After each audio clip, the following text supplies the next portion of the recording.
Eze Na Ukpo. Alex Nyabo Chairman of Managing Director. Atlas Petroleum Limited. Eze Na Ukpo.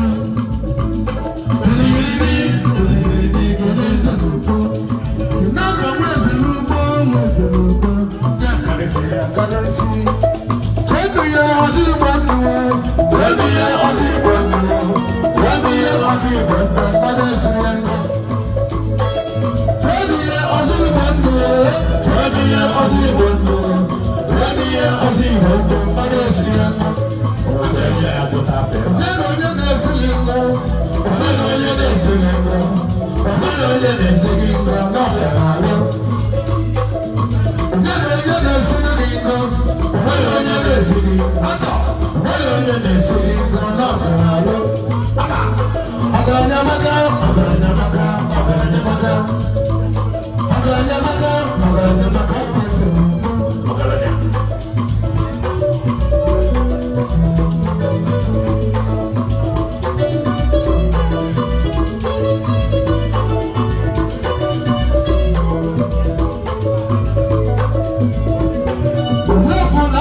God bless you, my senior brother.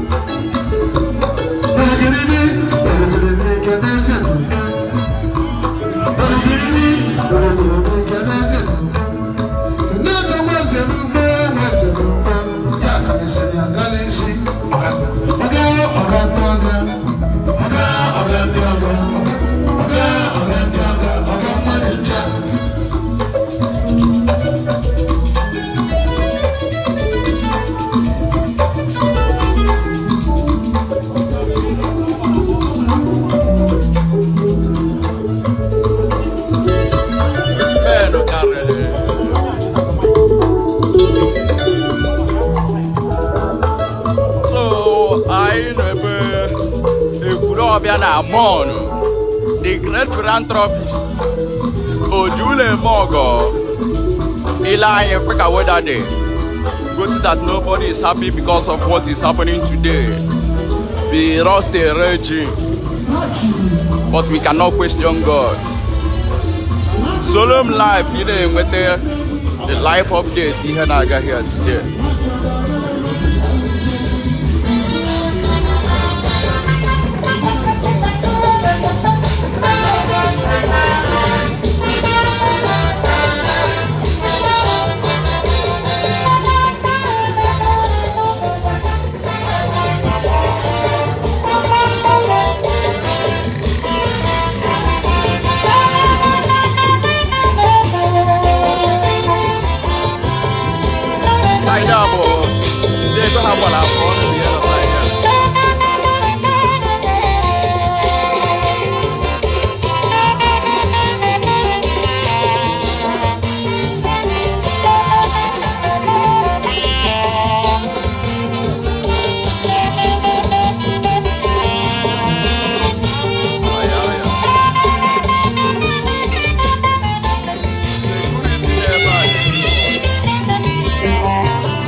Kek ime. Ade mama. Ade mama. Yo.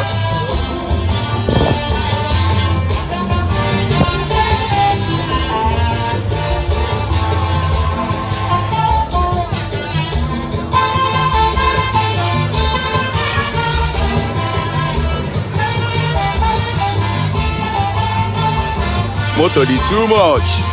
Man di too much.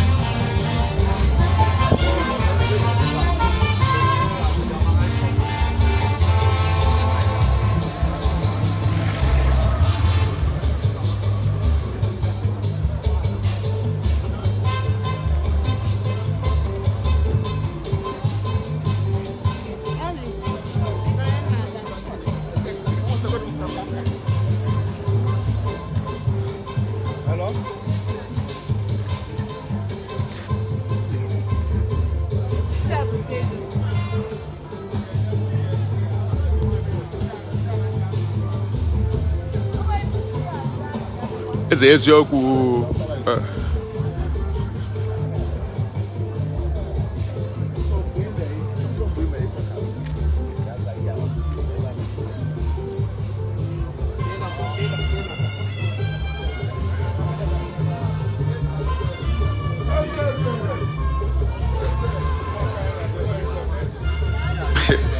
Obedike Ogunyi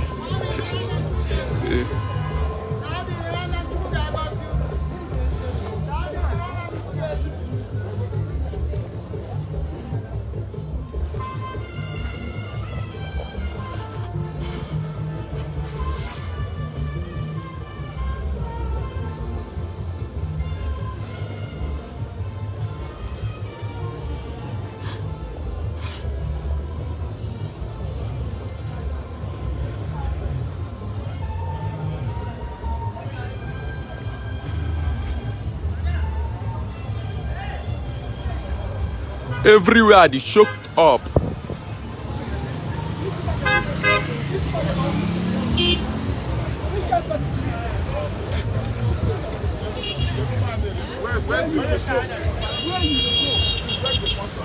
Hey, now wow.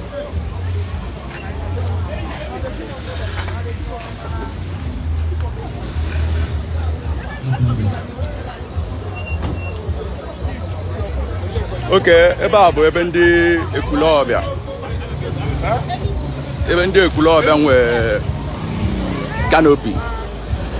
Ndị ekulobịa bịa nwe canopy ebe a.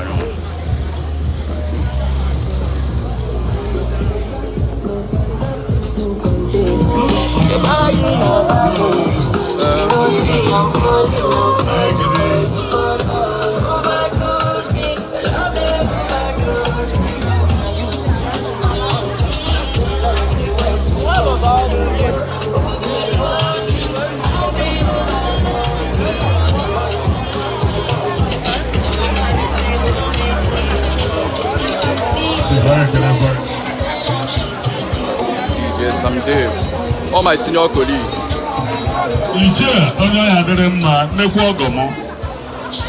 All the way from China. Huh? Hey! I love my time with you on it, man. So what are the father about?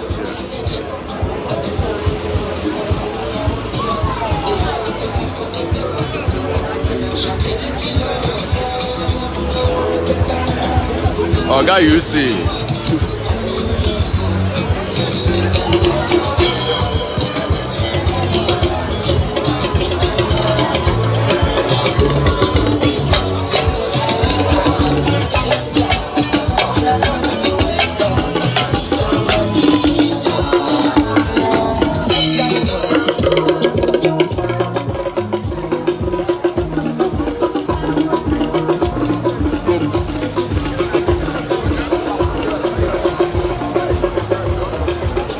I'll be going off very soon.